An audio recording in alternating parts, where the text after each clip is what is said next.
चाहते हैं।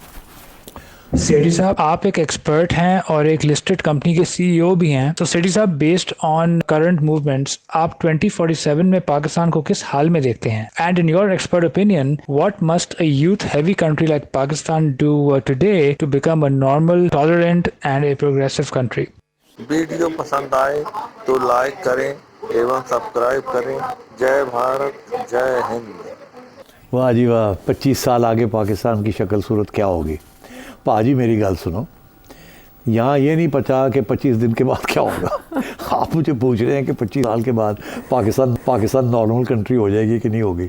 और ऑब्वियसली अभी नहीं है नॉर्मल। आप समझते हैं या सब नॉर्मल है या एब नॉर्मल है। अब ये मैं इधर नहीं जाता, मगर बात ये है नॉर्मल तो नहीं है बाय ऑल डेफिनेशंस। अबे जल्दी बोल, कल सुबह पनवेल निकलना है। अच्छा, अब 25 साल के बाद क्या होगा? देखिए भाई साहब, I can only say one thing with certainty, 100% certainty. तैयार है मेरी बात सुनने के लिए? अब मैं एक पेशन गोई कर रहा हूँ कि 25 साल के बाद मैं नहीं होऊंगा ये। बाकी आप होंगे, आपकी पता नहीं ऊपर क्या ये कनाडा से है। होगी या नहीं होगा, मैनू अपना पता है कि मैं नहीं होना है थे, पक्की गल है। बाकी पाकिस्तान होगा तो आप समझे, अगर पाकिस्तान है तो बड़ी खुशहाली होगी। ये जो सारे, मैं समझता हूँ नॉर्मल कंट्री हो चुकी होगी अगर पाकिस्तान हुआ। बट इन ऑल सीरियसनेस, देखिए बड़ी सीरियस क्राइसिस है ये, मल्टी फैसेटेड क्राइसिस है ये, एक इशू ही नहीं है। पॉलिटिकल सिस्टम की भी है, इकोनॉमी की भी है। इसमें बड़ी डायनामिक किस्म की लीडरशिप की ज़रूरत है। आएगा मजा खेल का। मैं सिर्फ एक बात कहूँगा, वो एक ब्रिटिश गवर्नमेंट के एक कंसल्टेंट थे, उन्होंने एक किताब लिखी, वो बड़ी चर्चा बना जी कि बड़ी ज़बरदस्त किताब लिखी उन्होंने। बेकारी को कौन पूछता है? Gambling with development. अब वो क्या गैम्बल है गैम्बलिंग विद डेवलपमेंट? उन्होंने, और उनको फिर अब शहबाज शरीफ साहब ने कहा दावत दी, आ जाओ थे आगे सानू दसो सी की करिए। वो आ गए, वो आगे यहाँ लेक्चर शेक्चर देते रहे हैं बड़ा। तो पता क्या चला, वो कहते क्या है? वो कहते हैं कि डेवलपमेंट आजकल के हाल, post colonial countries like Pakistan, यहाँ जो एलीट्स हैं, एलीट बार्गेन जो है ना, जिसकी बेसिस के ऊपर मुल्क चलता है या सिस्टम चलते हैं, वो कह रहा है कि जी आपके यहाँ जो एलीट बार्गेन है वो बढ़ गई है, एलीट्स खा गई सारा कुछ। अब जब तक ये बैठ के सारी एलीट्स जो हैं वो इकट्ठी बैठ के ये फैसला नहीं करेंगी कि किसने क्या कुर्बानी करनी है, ये मुल्क आगे नहीं बढ़ सकता, इनफैक्ट और क्रैश करेगा। कुर्बानी का वक्त आ गया है। गरीब से और आप ना तवक्को करें कि वो कुर्बानी दे सकते हैं। वो अब फारग हो चुके बेचारे, और नहीं वो उनके आप खून चूस सकते। और वो जो एलीट्स हैं उनको उसने आइडेंटिफाई किया है। वो कहते हैं there is a military elite, there is a bureaucratic elite, there is a capitalist elite, there is a landlord elite. वो तो यहाँ तक ये भी कहते हैं there is a judicial elite also. अब and there is a import export trading elite. वो कहते हैं कि ये है केक इतना सा है, उसके अंदर इन्होंने अपने हिस्से लिए हुए हैं। आवाम के लिए कुछ नहीं बचा, इसलिए फिर कर्जे पे कर्जे लिए जा रहे हैं अपने पेट भरने के लिए। ये लोग ये अपना पेट नहीं कम करते, ये कोई डाइटिंग के लिए तैयार नहीं है। आप इन सबको बैठाएं इस मुल्क के अंदर और इनसे ये कहें कि ये अगले 10 साल का एजेंडा है और सब ने हमने अपने अपने कुर्बानियाँ करनी है, बहुत हो गया है, कि ताकि आवाम को कुछ मिले और मुल्क चलना शुरू हो जाए। वो ये लेक्चर देता है। अब उसने आगे यहाँ लेक्चर दिया तो किसी ने सुना ही नहीं। उन्होंने कहा यार एक ही गल करता पे, ये सानू कहता पे किसी पेट कटिए अपना, इतना नहीं हो सकता। तो कोई भी हिस्सा एलीट का तैयार नहीं है अपना पेट काटने के लिए। ये पेट काटने वाली बात भी नहीं है, टू बी वेरी ऑनेस्ट। ये एवं मुहावरा बना हुआ है पेट काटना, पेट तो बेचारी आवाम ही काट, बात तो सही है।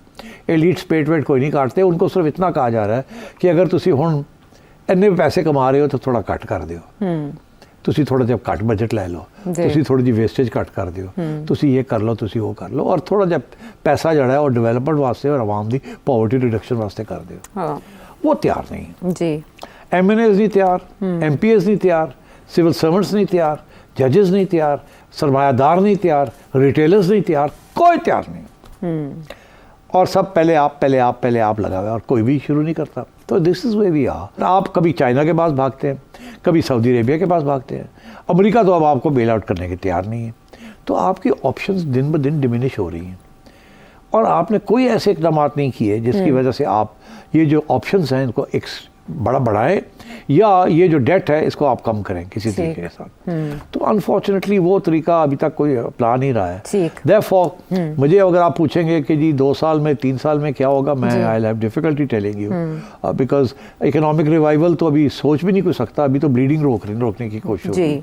रिवाइवल नहीं होगी तो पॉवर्टी उस वक्त तक बढ़ती जाएगी, बेरोजगारी बढ़ेगी, क्रिमिनलिटी बढ़ेगी और सब लोग मुल्क को छोड़ के निकलना चाहेंगे। तो आप सोच ही लीजिए कि ये तो अगले 3-4 साल की बात है, आप तो पूछ रहे हैं मुझे 25 साल के बाद क्या होगा। पाकिस्तान के मसाइल में एक बड़ा मसला रेवेन्यू भी है, जिसके लिए एफबीआर के हमने मुतादिद बार सुनी खबरें, रिस्ट्रक्चरिंग हो रही है, रिफॉर्म्स आ रही हैं एफबीआर में, लेकिन हर बार नतीजा 0/0 रहा और शॉर्टफॉल भी हमने देखा, एक बार फिर देख रहे हैं। लेकिन इसमें जो बड़ी एक पेशरफ्त हुई है वो ये कि वज़ीर-ए-आज़म पाकिस्तान ने कोई 5 निकाती प्लान एफबीआर के लिए मंजूर किया है और कुछ रकम भी पंप करने लगे 34 बिलियन के अराउंड।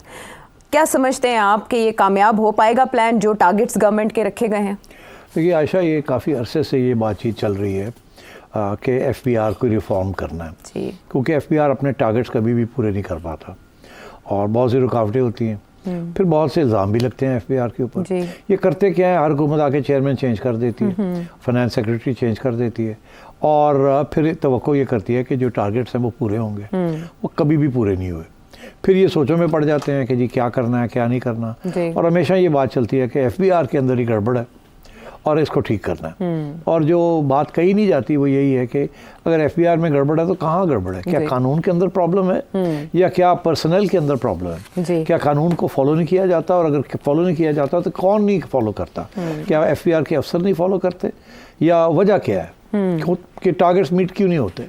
अच्छा, तो ये बात काफ़ी अरसे से चल रही है।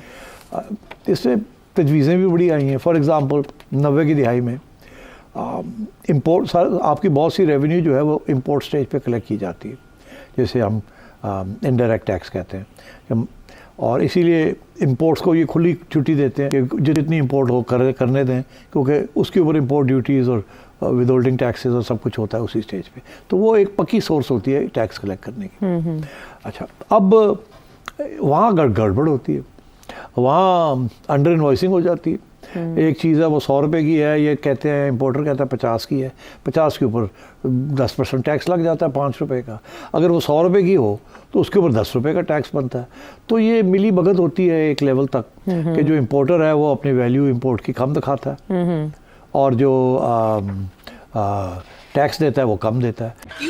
क्या हुई? और ये जाहिर है कि ये कस्टम ऑफिशियल के इजाज़त के बगैर ये नहीं हो सकता। अगर या तो वो पकड़ लें उनको, मगर उनके पास इतने वसाइल ही नहीं होते कि उनको पता हो कि एक्चुअली इस चीज़ की कीमत कितनी है, ये कितने की चली और कहाँ पहुँची। तो इन अ सेंस रिसोर्स भी नहीं होती और शायद मेरा ख्याल है कि वो कुछ लूप होल्स खुद छोड़ना चाहते हैं।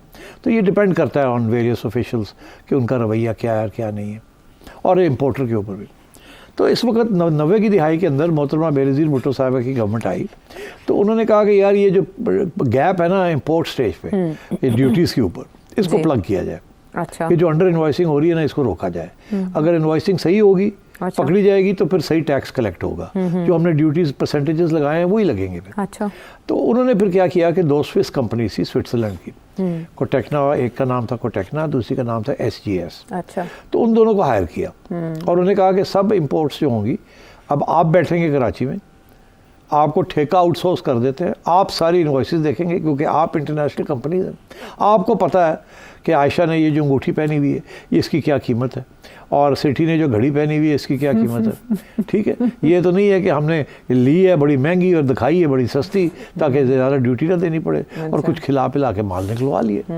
तो वो SGS को टेक्ना आ गए, उन्होंने आके यहाँ बड़ी सख्त किस्म की कारोबार शुरू कर दिया। अच्छा, पकड़ने के लिए लोगों को और इनवॉइसेस को चेक करने के लिए, और कामयाब हो गए क्योंकि वो स्विट्ज़रलैंड से थे जी। ठीक, अब स्विट्ज़रलैंड का तो आपको पता ही है।